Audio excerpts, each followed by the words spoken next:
Bill. I call Barbara Stewart. Thank you, Mr Speaker. On behalf of New Zealand First, I rise to speak to the Minimum Wage Amendment Bill. First, we have to congratulate David Clark on his good fortune to have his bill actually drawn from the ballot. New Zealand First supports a minimum wage of $15 an hour. It was a policy that we actually campaigned on during the election, and it's great to see the support on the side of the House for this bill and this very important issue. In New Zealand First, we actually want Kiwis to be able to earn a fair day's pay for a fair day's work. And at the moment, too many people, young people in particular, are struggling to make ends meet. Since GST went up in 2010, the minimum wage has only increased slightly to $13.50 an hour.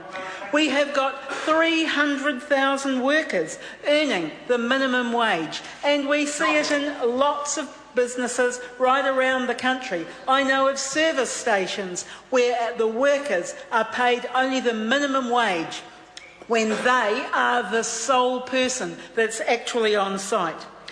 In Australia, the minimum wage is the equivalent of 20 New Zealand dollars.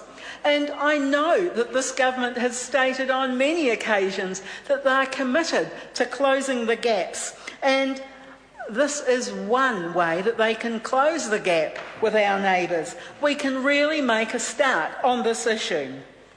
As it currently stands, we have got an exodus of young people moving to Australia for jobs, for better wages, and they're going en masse. Many of them know that they can actually get a far better deal over the ditch than what they do here. For months, Mr Speaker, we have seen reports of families struggling to live on the minimum wage. And we've got one report here, the solutions to child poverty in New Zealand, from the expert advisory group on the solution to child poverty. We see reports of children working after school jobs in order to pay for their school uniforms because mum and dad can't earn enough to actually buy it for them. And I've got one such report here from 2012, August, from Stuff, that says 16-year-old Auckland schoolboy already works 25 hours a week to help keep his siblings in school. The teenager's earnings helped pay for school fees, stationery and uniforms for him and his siblings, but they couldn't cover the school trips, which they always missed out on. But this is indicative of people not having a reasonable living income. We know that children are going to school hungry. We've heard it often right here in this Parliament. And of course, that affects their learning. I know, having come from a school classroom. Mr Speaker, change has to begin with the low-income earners, with the battlers. It's these people who actually keep our society, the glue that keep our society together.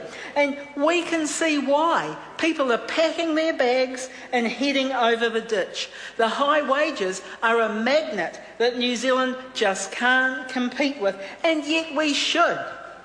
Wages haven't even kept up with the cost of living.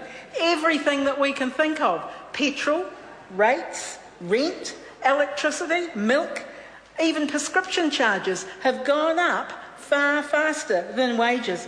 And yet we have a government that's taken few steps to alleviate the pressure on the hard-working Kiwis. And I must say that I was delighted to hear Minister Bridges say that he was reconsidering the registration and the warrant of fitness areas this afternoon in question time. Anything will help these working people, or will help these working people.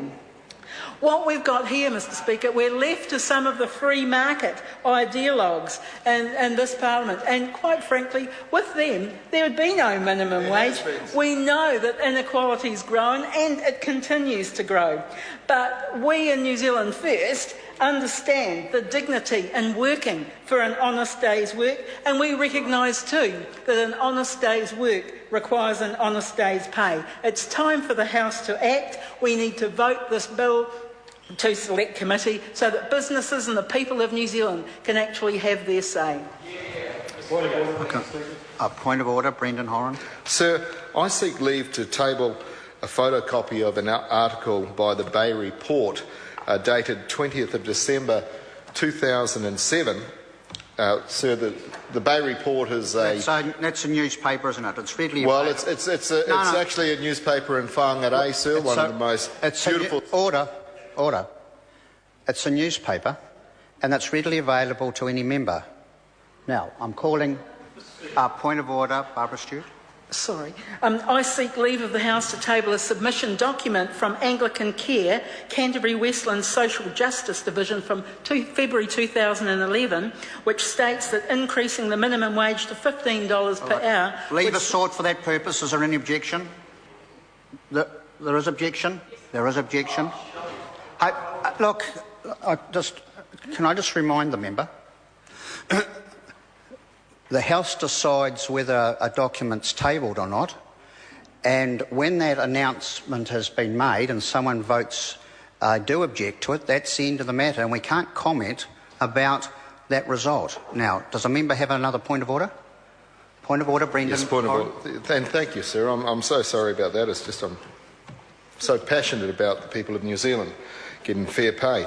But I seek leave to table a document from Statistics New Zealand, and that shows that 53,200 New Zealanders departed for Australia. To the member again.